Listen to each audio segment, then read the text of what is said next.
नमस्कार, आप देख रहे हैं ताल ठोके का स्पेशल एडिशन। मैं हूं आपके साथ में मानसा मलिक। कोरोना वायरस रूप बदल कर आया है। कोरोना के नए वेरिएंट ओमिक्रॉन ने भारत में भी दस्तक दे दी है। कोरोना के पहले और दूसरे लहर की त्रासदी को लोग अभी तक भूले नहीं हैं, इसीलिए ओमिक्रॉन को लेकर अभी से सावधानी बरती जा रही है। सरकार ओमिक्रॉन के संक्रमण को रोकने के लिए हर मुमकिन तैयारी कर रही है, लेकिन इसको लेकर भी सियासत शुरू हो गई है। संसद में कोरोना पर चर्चा के जवाब में केंद्रीय स्वास्थ्य मंत्री मनसुख मंडाविया ने कहा कि वायरस से लड़ाई पर राजनीति नहीं होनी चाहिए। उन्होंने कहा कि ऑक्सीजन के मुद्दे पर काफी राजनीति हुई, लेकिन सच ये है कि दिल्ली की सड़कों पर ऑक्सीजन के टैंकर घूमते रहे, लेकिन उन्हें खाली करने की जगह नहीं थी। तो क्या कोरोना से लड़ाई सियासत पर आ गई? तो आज की बहस इन सवालों के साथ करेंगे कि ओमिक्रॉन तैयारी पूरी, क्या राजनीति जरूरी? ओमिक्रॉन पर क्या ये हम सियासी संक्रमण देख रहे हैं? ओमिक्रॉन विजय का ब्लूप्रिंट क्या तैयार हो चुका है? क्या तैयारी की है सरकार ने? तीसरी लहर को क्या हम नो एंट्री कह रहे हैं? ये लड़ाई वायरस से है या फिर सरकार से? तो आइए बहस की शुरुआत करते हैं और आज की चर्चा में जो मेहमान हमारे साथ शामिल हैं उनका परिचय आपसे करा दूं। बीजेपी का पक्ष रखने के लिए आशीष सूद हमारे साथ जुड़ चुके हैं। आम आदमी पार्टी की प्रवक्ता रीना गुप्ता हमारे साथ हैं। राजनीतिक विश्लेषक सईद अब्बास हमारे साथ जुड़े हुए हैं और समाजवादी पार्टी के प्रवक्ता अजीज खान साहब भी हमारे साथ जुड़े हुए हैं। सैयद अब्बास जी, आज संसद में कोरोना पर चर्चा का जवाब दे रहे थे स्वास्थ्य मंत्री मनसुख मंडाविया, और जब वो बोल रहे थे बार बार उन्हें रोक रहे थे अधीर रंजन चौधरी। बहुत बार उन्होंने रोका, हालांकि लोकसभा अध्यक्ष को भी कहना पड़ा वहां पर कि उन्हें जवाब तो देने दीजिए। विपक्षी दलों का क्या काम होता है? सिर्फ हंगामा करना? जी मेहमान सर जी, सबसे पहले तो ये बात है कि हमें ये समझना चाहिए कि चाहे ये जो ओमिक्रॉन वेरिएंट है ये बहुत ही खतरनाक वेरिएंट है, और हम सब जानते हैं फर्स्ट वेव और सेकेंड वेव में क्या हुआ था। अगर मुझे एक राजनीतिक विश्लेषक के हिसाब से अगर आप पूछेंगे तो विपक्ष का काम जी हाँ बिल्कुल नहीं है, हम हंगामा करना नहीं है, लेकिन सवाल पूछना है और सही सवाल। और मैं समझता हूं कि अधीर रंजन चौधरी हो विपक्ष में या कोई भी नेता हो किसी भी विपक्षी पार्टी का, मैं ये समझता हूं कोविड हो, इस मामले में कभी भी राजनीति बिल्कुल होनी नहीं चाहिए। अभी मनसुख मंडाविया जी केवल जवाब ना दे, लेकिन जैसे एक अंग्रेजी में कहावत है, action speak louder than words. अपने एक्शंस में एक मिनिस्टर होने के नाते वो बेहतर परफॉर्मेंस दे, और हम सब भारतीयों को, हर नागरिक जो है इस बेहतरीन मुल्क का, उसे हमें बचाएं, इस ओमिक्रॉन से बचाएं, और ना कि कोई विपक्ष की बात को जैसे कहते हैं कि आग में घी ना डालें, केवल अपना काम करें। जी, लेकिन रीना गुप्ता जी, यहाँ सवाल तो उठाना है काम विपक्ष का, लेकिन लोगों को गुमराह करना या फिर उनमें कंफ्यूजन पैदा करना, डर पैदा करना, ये तो विपक्षी दलों को नहीं करना चाहिए। मनसुख मंडाविया का ये भी कहना था कि जो दूसरी वेव के दौरान जिस तरह से ऑक्सीजन की कमी की बात लगातार कही गई आम आदमी पार्टी सरकार की ओर से कि ऑक्सीजन की कमी है, लोग मर रहे हैं, और उसका जवाब उन्होंने दिया कि सड़कों पर घूमते रहे ऑक्सीजन के टैंकर, लेकिन खाली करने की जगह नहीं थी।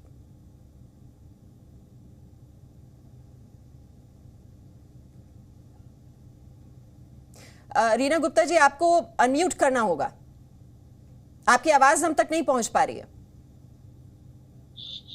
जी, भारतीय जनता पार्टी का दूसरा नाम है भारतीय झूठी पार्टी।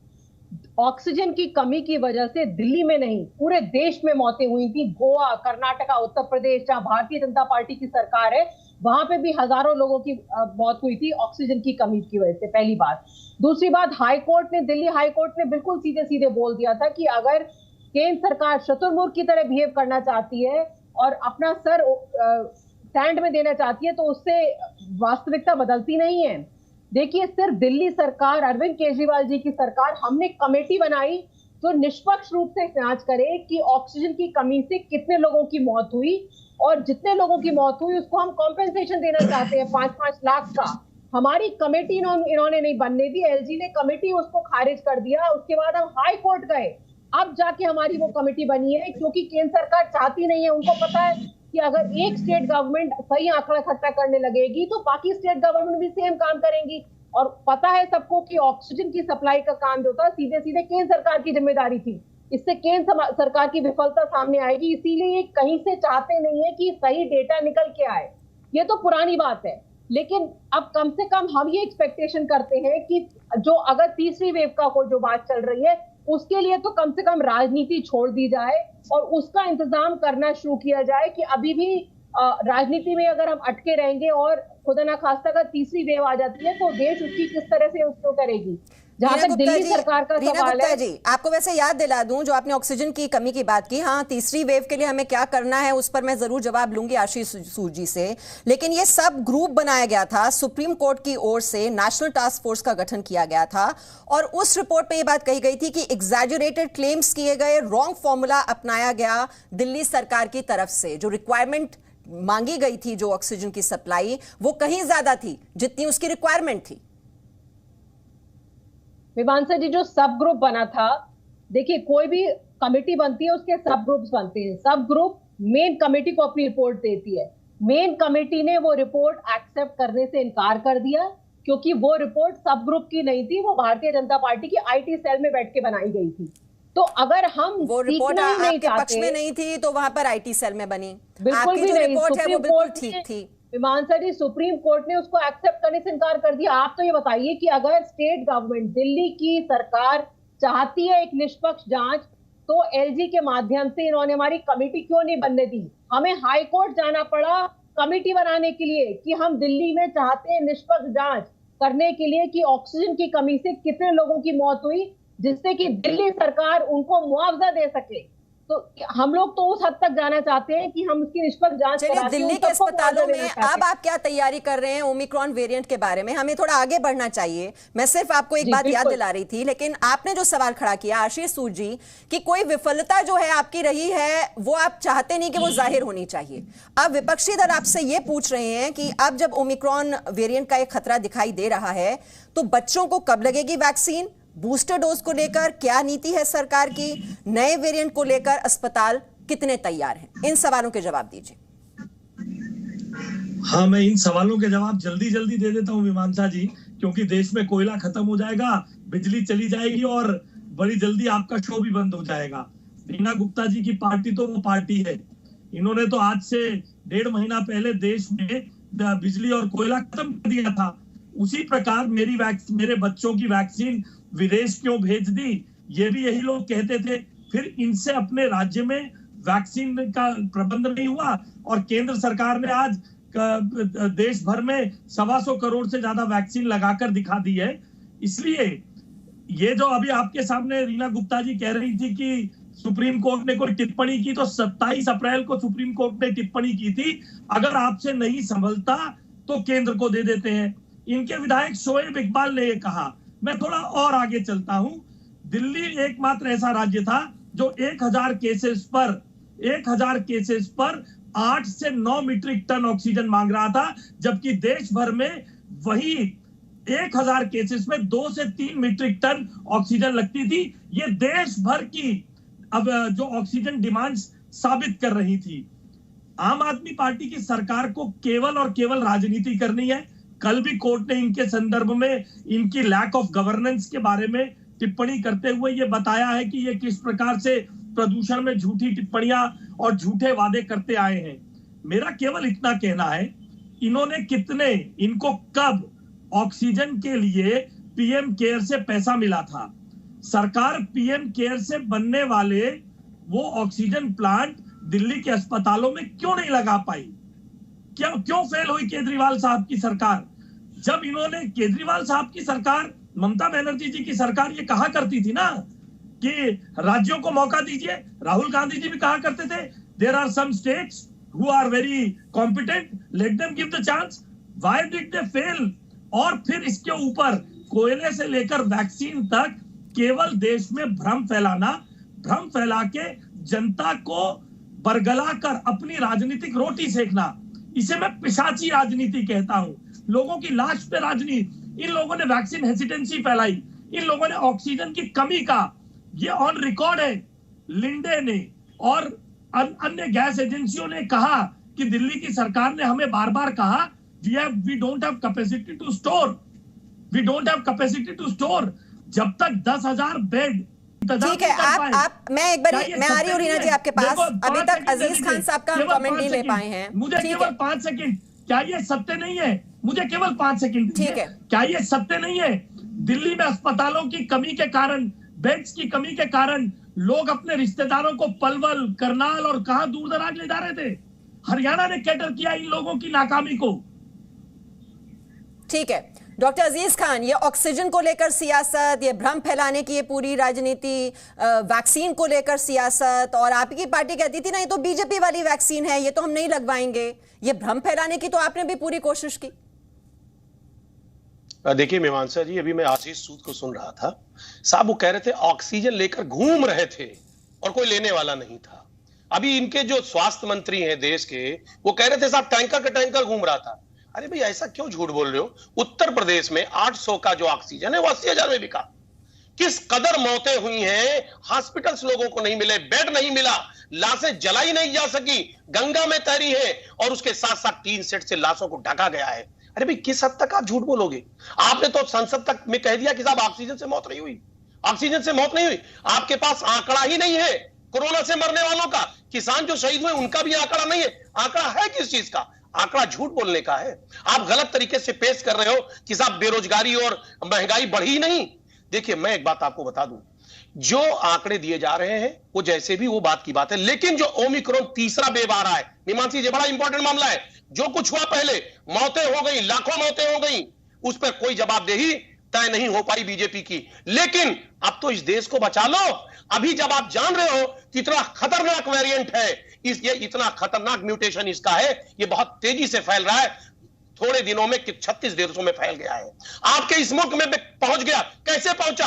आपने इसके लिए क्या प्रतिबंध किया, क्या प्रबंध किया? जो इंटरनेशनल फ्लाइट रही, उन इंटरनेशनल फ्लाइट के लोगों को आपने क्वारंटीन क्यों नहीं किया? डॉक्टर अजीज खान, आपने सरकार से तो बहुत सवाल पूछ लिए, कुछ जिम्मेदारी क्या विपक्षी दलों की भी बनती है या नहीं बनती? जो मैंने आपसे सवाल पूछा वैक्सीन को लेकर, ये आपकी पार्टी ने कहा कि नहीं कहा बीजेपी वाली वैक्सीन, तो आप भी तो भ्रम फैला रहे हैं, लोगों में डर पैदा कर रहे हैं वैक्सीनेशन को लेकर। अरे मुझे मौका दे प्लीज, वही मैं। और 45% डबल डोज अभी लगा हुआ है। मेरी पार्टी ने यह नहीं कहा, माननीय अखिलेश यादव जी ने कहा कि कोवैक्सीन एक ऐसा वैक्सीन है जो वास्तव में उस वक्त WHO में मान्यता प्राप्त नहीं था। और एक बात आप बताएं, क्या किसी भी वैक्सीन पे प्रधानमंत्री का फोटो लगता है? लोगों ने भरोसा कर लिया, WHO तारीफ कर रहा है वैक्सीनेशन प्रोग्राम की, लेकिन आपने एक शब्द नहीं बोला तारीफ में, आपने एक शब्द नहीं बोला, आपने कहा ये तो दूसरी वैक्सीन है, ये मत लगवाइए। अप्रूव्ड नहीं था, WHO से अप्रूव्ड नहीं था, ये आप भी जानती हो। अप्रूव्ड अभी थोड़े दिन पहले हुआ है। अगर अप्रूव्ड नहीं है तो देश के लोगों को हम मार देंगे क्या? उस वैक्सीन को लगा के देश के लोगों को मार देंगे क्या? जो चीज अप्रूव्ड नहीं है आप कैसे लगा देंगे? ये लड़ाई कोरोना से लड़ रहे हैं आप या सरकार से लड़ रहे थे? किससे लड़ाई लड़ रहे थे? सरकार ने इस देश को इस मुकाम पर पहुंचाया है। अगर सरकार सही समय से जिम्मेदारी ले लेती, ताली और थाली ना बजवाती, अस्पताल और बेड तो आप आरोप लगा रहे हैं सरकार सो रही थी। आप अभी भी इस बात पर कायम है सरकार सो रही थी, विपक्षी दल सो रहे हैं, जाग रहे हैं, उसका जवाब आप नहीं देंगे। ठीक है, मैं आशीष सूद जी से ले लेती हूँ। आशीष सूद जी, जो कदम सरकार को उठाने चाहिए थे वो नहीं उठाए गए। मैं अब पीछे नहीं जाना चाहती, मैं ओमिक्रॉन वेरिएंट के बारे में बात करना चाहती हूँ। तैयारी है क्या? आज आप विश्वस्त करिए विपक्षी दलों को, आपकी क्या तैयारी? देखिए मीमांसा जी, प्रधानमंत्री ने जिस प्रकार से ऑन बोर्ड सभी राज्यों के मुख्यमंत्रियों को लेकर, और अब भी जो विदेशों से आने वाली फ्लाइट के संदर्भ में जो तैयारी हो रही है, उस पूरी तैयारी भारत की सरकार उस पर गंभीरता से काम कर रही है। मगर मैं आपसे केवल 5 सेकंड का समय चाहता हूं अजीज खान जी के विषय का जवाब देने के लिए। ये वे लोग हैं जिनके विधायकों ने ये कहा अगर ये वैक्सीन लगाई तो नपुंसक हो जाओगे। ये कांग्रेस के समर्थित वे लोग हैं जिन्होंने ये कहा कि इसमें गाय के खून से, बछड़े के खून से ये वैक्सीन बनी है। इन्होंने वैक्सीन हेसिटेंसी पैदा करने का हर संभव प्रयत्न किया ताकि लोग बीमार हो। और जब कोविड का काल था, कितने लोगों को अखिलेश यादव आपको दिखे जाकर राहत सामग्री बांटते हुए। सेवा ही संगठन के माध्यम से भारतीय जनता पार्टी ने देश में विश्व का सबसे बड़ा राहत अभियान चलाया। और अब भी प्रधानमंत्री जी के आह्वान पर हमारे कार्यकर्ताओं ने 1 लाख से ज्यादा हेल्थ वॉलंटियर्स की 3 गांवों में, ताकि लोग जो इन्होंने भ्रम फैलाने की कोशिश की कि बच्चों पे अटैक करेगा, तो कम से कम पहले तौर पर हम कार्यकर्ता के रूप में भी समाज के प्रति प्रतिबद्धता के रूप में भी आ गया है। इन लोगों से पूछिए इन्होंने क्या किया है। ठीक है, सईद अब्बास जी जवाब दीजिए। कहना कि सरकार कुछ नहीं कर रही है, इनकी पार्टी सरकार कुछ नहीं कर रही, आप क्या कर रहे हैं ये बता दीजिए। आज विपक्षी दलों ने क्या किया है, मुझे आप एक कदम बता दीजिए। ओमिक्रॉन वेरिएंट तो अब आया है, कोरोना से जूझने के लिए जो जागरूक करने का काम होता है जनता को, क्या किसी विपक्षी दल ने किया? जरा दिल पर हाथ रखकर बताइएगा इस सवाल का जवाब।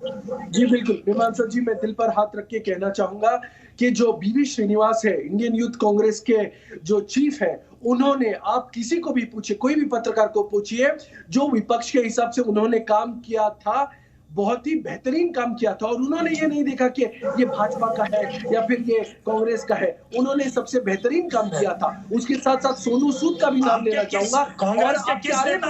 मैंने आपको इंटरप्ट नहीं कीजिए आशीष सूद जी, इंटरप्ट मत कीजिए। श्रीनिवास जी का स्वागत करें। मगर जो कर रहे हैं आप एक तो उनके नाम ले रहे हैं, लेकिन जब विपक्षी दलों का एक मुख्य नेता राहुल गांधी लगातार इस तरह के ट्वीट्स कर रहे हैं कि सरकार को गंभीरता दिखानी चाहिए वैक्सीनेशन प्रोग्राम को लेकर, आपने वो ट्वीट पढ़ा क्या सईद अब्बास? आपने वो ट्वीट पढ़ा क्या? देखिए वो लिखते हैं जुमला वर्जन चल रहा है ये वैक्सीन स्टोरी का, जुमला वर्जन वैक्सीन स्टोरी का। सुनिए, निंदा करिए। जिस वैक्सीनेशन अभियान का पूरी दुनिया प्रशंसा कर रही है उसको जुमला वर्जन कहना। पंजाब में हारने वाले वैक्सीनेशन को लेकर गंभीर नहीं है सरकार, ये आरोप बार बार, ये कहां तक ठीक है सईद अब्बास? आपकी सरकार जो है, नहीं, मुझे आप एक नाम ये बता रहे हैं, आप इन ट्वीट्स को भी तो देखिए। क्या जिम्मेदारी होती है विपक्षी दलों की? इस तरह के ट्वीट से क्या हासिल होता है? देखिए, सत्ता में विपक्षी दल नहीं है, भाजपा है। और भाजपा नहीं, जहां सवाल उठाने चाहिए वो उठाइए, जहां कमी है वो उठाइए, लेकिन सिर्फ विरोध करने के लिए विरोध, ये ठीक नहीं है। भाजपा को करारा जवाब मिलेगा। और उसके साथ साथ मैं आपको ये बात बता दूं मीमांसा जी, जो इनकी राजनीति है ये बहुत ही गलत तरीके की है, क्योंकि इनको अपना काम करना नहीं आता। लेकिन केजरीवाल से सवाल पूछेंगे, राहुल गांधी से सवाल पूछेंगे, अरे सत्ता में तो आप हो मोदी जी, सत्ता में तो अमित शाह जी हैं, सत्ता में तो भाजपा है। देखिए, हकीकत छुप नहीं सकती छुपाने से, महक उठ नहीं सकती कागज के फूलों से। याद रखिएगा आशीष जी, जनता आपको जवाब देगी उत्तर प्रदेश में। रीना गुप्ता जी, विपक्षी दलों को ऐसे में सरकार के साथ हाथ मिलाकर आगे बढ़ना चाहिए, क्योंकि जो भी आपदा आती है, चाहे वो प्राकृतिक आपदा हो, चाहे वो मेडिकल इमरजेंसी हो, मिलजुल कर ही निपटा जाता है ना। तो सुझाव दीजिए ना, सुझाव क्यों नहीं आते विपक्षी दलों से? मीमांसा जी, आम आदमी पार्टी और अरविंद केजरीवाल जी ने पहले दिन से वैक्सीनेशन को घर घर ले जाने की कोशिश की। आज की तारीख में भी दिल्ली में 94% लोगों को फर्स्ट डोज मिल चुकी है और 60% को दूसरी डोज मिल चुकी है। पूरे देश से सबसे ज्यादा रेट दिल्ली में है। लेकिन आप मुझे बताइए कि 18 से ज्यादा स्टेट हैं जब भारतीय जनता पार्टी की या भारतीय जनता पार्टी की मिलीजुली सरकार है, तो जो उत्तर प्रदेश में गंगा मैया में लाशें बह रही थी और जो मध्य प्रदेश में लाशें बह रही थी, वहां सब में भी केजरीवाल की प्रॉब्लम थी। जब इतने स्टेट्स में आपके अपने चीफ मिनिस्टर हैं, वहां पे क्यों मिसमैनेजमेंट हुआ? क्योंकि मिसमैनेजमेंट सीधे सीधे केंद्र सरकार का हुआ। जब ऑक्सीजन की सप्लाई का मामला आया या वैक्सीन खरीदने का मामला आया तो सब सो रहे थे, या बंगाल में दीदी और दीदी कर रहे थे, और जब गाड़ी हाथ से निकल गई, जब पूरे विश्व में वैक्सीनेशन खत्म हो गई, तब ये सो के जगे हैं। तब इन्होंने स्टेट से कहा कि आप खुद इंतजाम करिए। तो बार बार टीवी पे आके झूठ बोलने से वास्तविकता बदल नहीं जाती है। हर वो घर जिसमें आपके मुख्यमंत्री ने गालियां दे रहा है, हर वो माँ जिसने अपना बेटा या बच्चा खोया है वो गालियां दे रहा है, और इस तरह से टीवी चैनल पे आके आप उनके जो जख्म है उनको और कुरेद रहे हैं, कह के कि पूरे देश में ऑक्सीजन की कमी नहीं थी। पूरे देश में ऑक्सीजन की कमी थी और पूरे देश में ऑक्सीजन से मौतें हुई हैं, चाहे वो आशीष सूद जी, कर्नाटका हो, चाहे वो तमिलनाडु हो। आशीष सूद जी, जो गलतियां पहले हुई वो ना दोहराई जाएं। मैं चाहती हूँ, बस 1 मिनट है मेरे पास। आप देखिए, पूरे देश की जनता इस वक्त आपको सुन रही है और उस तरह के हालात एक बार फिर से ना हो जाएं। जरा बताइए कि अब क्या इंतजाम किए गए हैं दूसरी वेव में? जिस तरह से हमने देखा था, जो अस्पतालों की कमी थी, बेड्स की कमी थी, अब उसी चुनौती से जूझना ना पड़े, क्या तैयारी हुई है? जल्दी से 1 मिनट में। देखिए, केंद्र सरकार ने पीएम केयर के माध्यम से हर जिले में अपने ऑक्सीजन प्लांट हो, हर जिले के प्रमुख अस्पतालों में ऑक्सीजन प्लांट बने। अरे भाई सुन तो लो ना, रीना गुप्ता जी आपको मालूम है दिल्ली में कितने अस्पताल हैं? रीना गुप्ता जी आपको मालूम है कितने अस्पताल हैं और कितने बना पाया आपका केजरीवाल? आप लोगों को केवल और केवल ये देखिए, ये चित्र दिखता है, ये सारे दल मिलकर हाथ जोड़ते थे, वैक्सीन लगवा दो, वैक्सीन लग गई। ये पूछते थे वैक्सीन कहाँ गई? वैक्सीन यहाँ है, 225 करोड़ों को लग गई। ये जो आप ये जो राजनीतिक विश्लेषक के रूप में कवर फायर देने के लिए कांग्रेस को बिठा लेते हैं, ये सब एक साथ, लेकिन ये सियासत की XYZ हम जरूर देख लेते हैं। हिम्मत रखिए और ये जो दर्शक इस वक्त देख रहे हैं वही होता हुआ दिखाई दे रहा है। इंतजाम किए, मैं जवाब देता हूँ। मेरे पास वक्त इतना ही। Presenting B News app available on Google Play and App Store. Download it now.